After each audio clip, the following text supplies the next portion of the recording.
What's going on, y'all? This is Gary with the Biden Word, and I just want to give you guys some of my thoughts on the artist Travis Scott.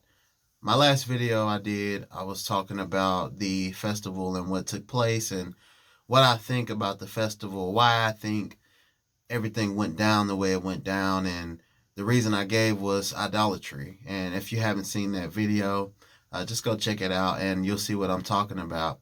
This is going to be like a part two for me because I didn't really talk much about Travis Scott, but I've been looking into the news and everything surrounding that, and I've heard some additional things about Travis Scott and some of the things he's done in the past. And so I actually have some thoughts on Travis Scott. Now, of course, I'm going to take this to a biblical place, to a spiritual perspective, right? That's the point of this channel. So, with that said, let's get straight into it. So, I'm going to give y'all my theory on Travis Scott. I've learned some new things about him and some of the things he's done in the past. And I have a theory on what's going on with this man spiritually, what's going on in his soul. Now, it is just a theory, but I do believe that there is some good, solid evidence for this theory. So the first thing I want to do is kind of give you guys an update on what has happened in his past. For those of you who don't know, to give you some context here. So one thing that has taken place is that Travis Scott has been arrested a couple times for inciting the crowd to do some dangerous things and to engage in risky behavior. One instance, he had the crowd pretty much rush the stage, and people were just running towards the stage, pushing up against each other. And I'm surprised it didn't turn out like this Astroworld 2021 event. Thank God.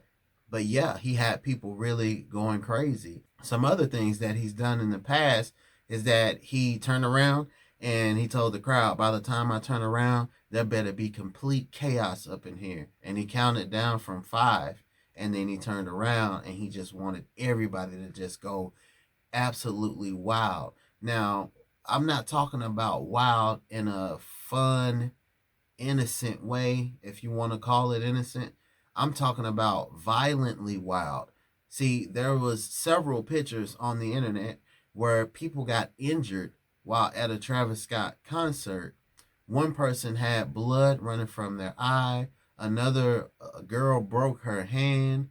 One guy got paralyzed because he was pushed off of a balcony during a concert, and he was paralyzed, you guys. And so when Travis Scott is inciting people to do these things, they're actually getting hurt, and he knows this. Come on, we have to assume that he knows about this. At least after it happens, he knows that, hey, my concerts, people have got injured because we go crazy, right? And he continues to do it. He continues to incite people. And so he actually either doesn't care that people are getting hurt, or he actually likes that people are getting hurt. Now, I would lean towards the side that he likes that people are getting hurt because he posted on those pictures where people got injured. One of the posts, he said this girl broke her hand and she don't even give a F, right? She don't even care, right?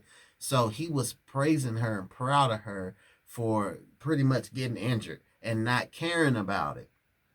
Chaos and mayhem, absolute loss of control, senselessness, mindlessness.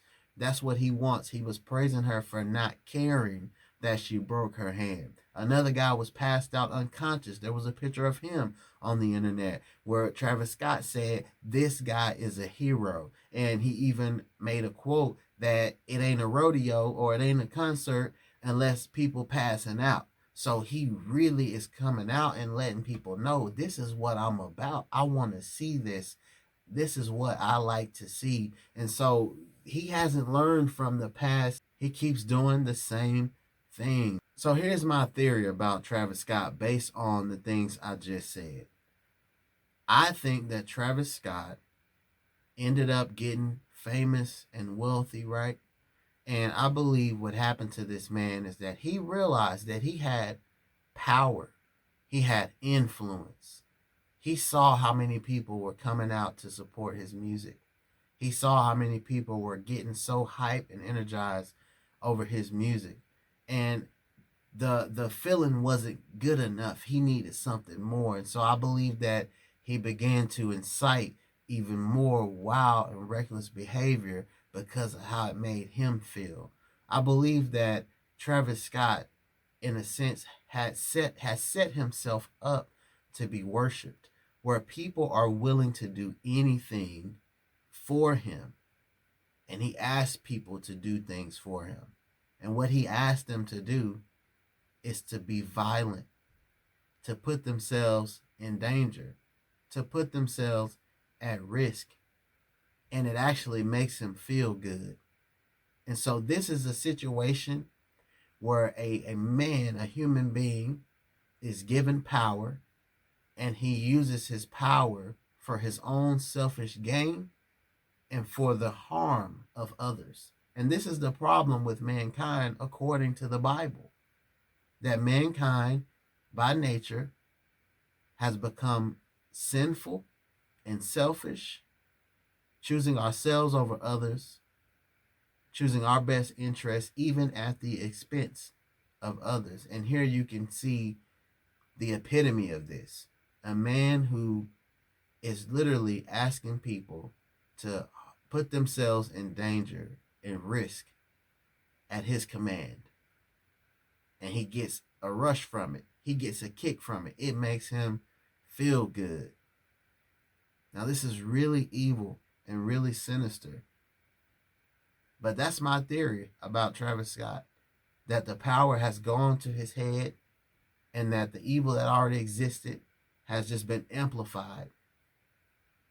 And he wants people to just rage. He wants people to rage. He has set himself up to be worshipped.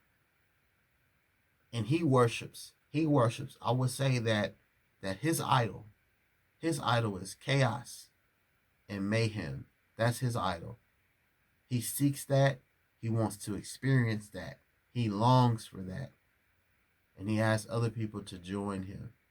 And he's okay when people get hurt along the way. This man is on a path of self-destruction. As he destroys other lives, he's also destroying himself. And I think that anybody who supports him, who listens to his music, I think that if you love Travis Scott, you ought to stop supporting him. You ought to stop listening to his music, because what's happening is that this fame that he has and the wealth that he has gotten to his head, and he's destroying himself. We're seeing it with our very eyes. We're seeing it with our very eyes, you guys. And so we definitely need to be praying for this man, because he's going down a dangerous path, a very dangerous path. See, when you flirt with chaos, when you flirt with mayhem, it's only a matter of time before it backfires on you, before chaos and mayhem hit your life in a way that you can never come back from. So this is a serious issue. Hey, if you didn't get a chance to see my last video about the Astroworld Festival and my thoughts on why what happened, then go ahead and check it out. And don't forget to like and subscribe and hit that notification bell so that you can see when I upload my next video. I appreciate you guys for all the support. It's been great. It's been amazing. And I hope that I'm able to continue to be a blessing to you guys. And hey, just let me know in the comments what else you would like for me to speak on, that you want a biblical perspective on. Just put it in the comments, and I'll be looking you guys and seeking for some new content for you guys. All right, this is Gary with the Abiding Word. I love y'all, and peace out.